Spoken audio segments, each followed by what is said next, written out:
Video ini dipersembahkan oleh Bandung Studi Club, Smart Friend, dan Khan Academy.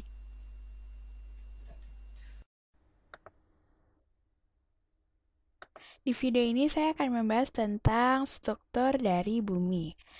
Nah, yang di pertama ini saya akan membuat setengah lingkaran dulu. Ini ceritanya dari bumi kita ya. Nah, dari ini kita untuk membahas strukturnya kita bagi dua. Dari bumi kita ini kita ambil garis tengah. Ada dari segi kimianya, kimiawi atau komposisinya. Terus yang satu lagi kita bahas secara mekanik atau mekanikal. Jadi ini kita bahas dengan dua konteks yang berbeda. Nah, pertama kita akan ngebahas dulu dari segi chemicalnya dulu ya. Jadi dari bukan cuma di chemicalnya aja, tapi bumi itu yang paling luar ini ada crust. Crust itu kerak, kerak bumi. Ini saya kasih warna hijau dulu. Ini adalah oceanic crust. Ini warnanya hijau ya. Ini crust. Crust itu ada dua macam tadi yang saya bilang oceanic crust. Nah ini yang warnanya hijau. Ada continental crust, ada oceanic crust. Ini saya gambar dulu yang oceanic. Iya, gini. Terus satu lagi adalah yang continental. Ini saya pakai warna kuning. Ya, continental crust ini lebih tebal dan lebih padat juga dibandingin si oceanic crust. Ini continental crust. Atau kita sebut kerak benua. Nah, yang hijau ini sudah saya bilang dari tadi ini adalah oceanic crust. Oceanic crust itu lebih tipis, dia itu sekitar 5-10 km. Dan yang saya bicarakan ini bukan air lautnya, tapi ini batu, lantai samudra yang ada di bawah laut. Jadi kamu harus nyelam dulu sampai ke dasar laut, terus menggali sekitar 5-10 km untuk menembus si oceanic crust ini. Dan kalau misalnya continental crust, ini yang kuning tadi itu yang lebih tebal, itu sekitar 10-17 km. Bukan, 10-70 km. Dia lebih tebal dari oceanic crust-nya ya, dari ketebalannya kita lihat. Terus setelah ini kamu pasti berpikir, sebenarnya apa sih komposisi dari bumi ini? Dan yang paling besar kita ketahui, ini adalah lapisan namanya mantel, ini yang warnanya merah ini. Aduh, tapi ini bentuknya kayak kurang bagus. Sebentar, kita ulang. Iya. Nah, ini lebih mending lah ya daripada yang tadi. Ya, jadi inilah yang namanya mantel bumi. Mantel ini mengandung batuan yang berbeda dengan si crust tadi. Mantel ini mulainya tepat dari di bawah si oceanic crust ini ya. Tebal si mantel ini sekitar 2.900 km. Tebal banget kan dari si mantel itu? Ini tuh sangat sangat sangat sangat sangat sangat sangat sangat tebal dibandingkan si crush itu ya loh. Orang si crush itu cuma 5 sampai 10 dan 10 sampai 70. Tapi sedangkan si mantel tuh udah 2.900 km. Jadi terlihat ini sangat tebal sekali, jauh banget lebih tebal dibandingkan si crush. Nah, di lebih dalamnya ini, di bawahnya mantel itu ada yang namanya core atau inti bumi. Semakin ke pusat, akan semakin padat, semakin panas, dan tekanannya pun akan semakin besar. Inti bumi itu ada elemen yang padat dan ada elemen juga yang cair. Jadi di sini tuh di inti bumi, kalau misalnya yang berat, massa jenisnya lebih besar, dia tuh akan masuk menuju ke pusat. Tapi kalau misalnya lebih ringan, massa jenisnya dia akan naik ke atas. Misalnya si gas ini nih, si gas itu akan makin ke atas, ke atmosfer. Dan sekali lagi ya perlu diingat, komposisi di inti bumi itu berbeda dengan di mantel dan beda juga dengan di crust. Kita percaya kalau di inti bumi itu isinya adalah besi dan nikel. Nah, itu adalah yang tadi itu kita bahas, itu adalah pembahasan lapisan bumi secara komposisi. Sekarang kita akan membahas secara mekanikalnya. Tadi kita udah tahu kan yang paling luar itu adalah crust, kerak. Ada dua macam kerak, continental sama oceanic. Nah, kalau di mechanical, di bawahnya si kerak itu, di bawahnya si crush, itu saya kasih warna merah kali ya. Ya, ini pakai warna merah. Itu adalah bagian tanah yang tersolid dan terdingin. Ini akan saya arsir dengan warna merah. Merah apa pink ya? Oh, ini pink ding ternyata. Pink. Ini lapisan ini sudah digabung sama si continental sama oceanic crust-nya. Namanya adalah lithosphere. Lapisan ini namanya lithosphere. Dan kedalaman si lithosphere ini sekitar 10 sampai 200 km. Tapi paling banyak sih ketebalannya sekitar 200 km.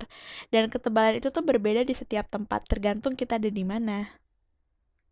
Ya, ini tuh lebih tebal ya, 10 sampai 200 km. Ini tuh masih bagian dari mantel. Litosfer itu lapisan teratas dari si mantel bumi. Terus kalau misalnya kita masuk lebih dalam lagi, lapisannya tuh ada lapisan baru lagi.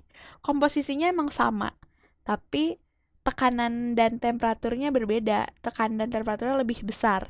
Di sini tuh batuannya bukan bentuk gimana ya? Bentuk padat bukan, tapi bentuk cair juga bukan. Karena dia masih dapat mentransmisikan gelombang yang tidak dapat ditransmisikan oleh cairan.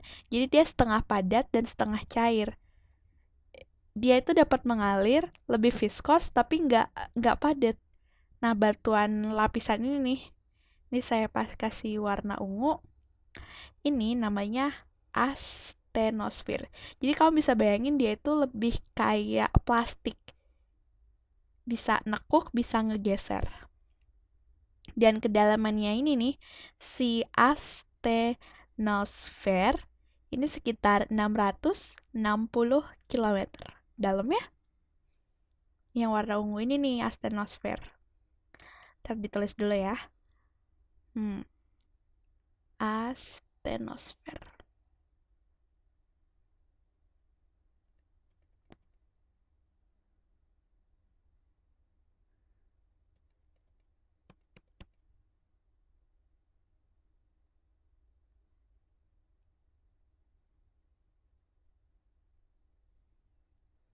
Ini diingat lagi aja ya, kalau si astenosfer ini punya komposisi yang tetap sama dengan litosfer, bedanya cuma di temperatur sama tekanannya. Astenosfer punya temperatur dan tekanan yang lebih besar. Gitu. Terus ini kedalamannya juga 660 km. Jauh lebih dalam dibandingin litosfer. Ya dong, karena dia ada di bawahnya litosfer. Kamu bisa bayangin kalau misalnya kamu punya molekul yang bergerak ke sana sini tapi lambat, terus kamu tambahin temperatur dan tekanan lebih tinggi. Molekulnya itu pasti dia akan lebih bergerak-gerak lagi. Ya dong.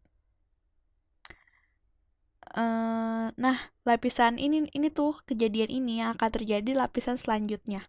Lapisan selanjutnya itu namanya adalah mesosfer. Ini dia, lapisan kedua. Bukan, lapisan ketiga. Ini namanya mesosfer.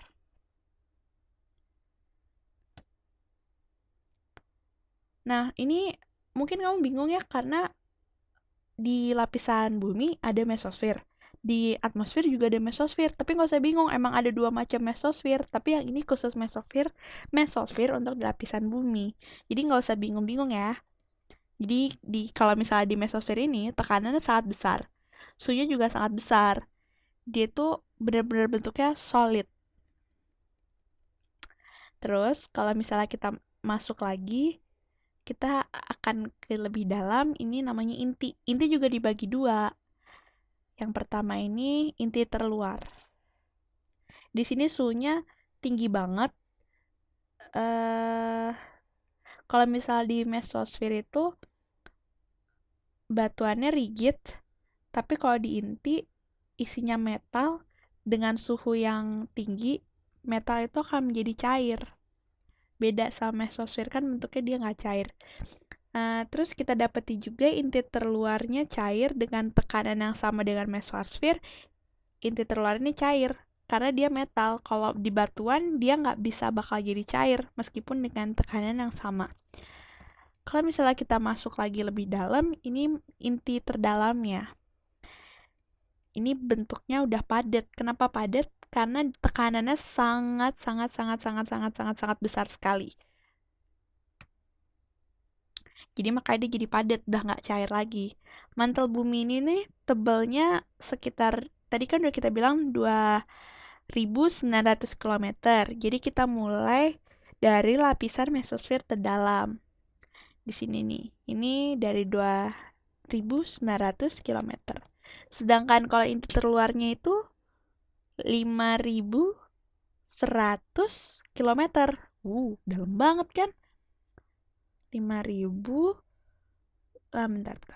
Ini kita bagi dua aja biar kelihatan. Kita tambahin lagi supaya lebih terlihat. Ini 5.100 km. Nah, akan sampai di pusat bumi, jari-jari bumi itu 6.400 km.